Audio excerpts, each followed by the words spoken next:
ચાણિયું, ઈંઢોણી, હેલ, બુજારું, દોહણું, કળશો, ફાનસ, સરુડી, સુલો, તાવડી, ડોલસું, હંજવારી, વાહિદું, હાથી, ધોહરું, રાંધવા પણ જોયા અને વાપર્યા પણ ખરા. અને આજની પેઢીને આ શબ્દો તો ડિક્શનરી કે ચિત્રોમાં જોવા મળે છે. આપણે જીવનમાં ઘણી આફતો પણ જોઈ અને જીવી પણ. ભારત પાકિસ્તાન યુદ્ધ વખતનો અંધારપટ પણ જોયો.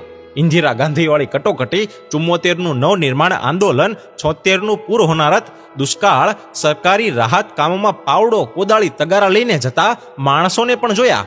અને ખોદાતી ચોકડીઓ અને કેટલ કેમ્પ અને 98નું વાવાઝોડું પણ, સુરતનો પ્લેગ અને પૂર હોનારત પણ, અને 2001નો ધરતીકંપ, 2002ના તોફાનો, અને બાકી હતું તો COVID-19નું લોકડાઉન પણ જોયું આપણે. ત્યારે અછતમાં પણ આનંદ માણી શકતો અને કોઈ નહોતું તો પણ કડકડતી ભૂખ અને ઘસઘસાટ ઊંઘ હતી. આજે બધું હોવા છતાં એ બધું ક્યાં?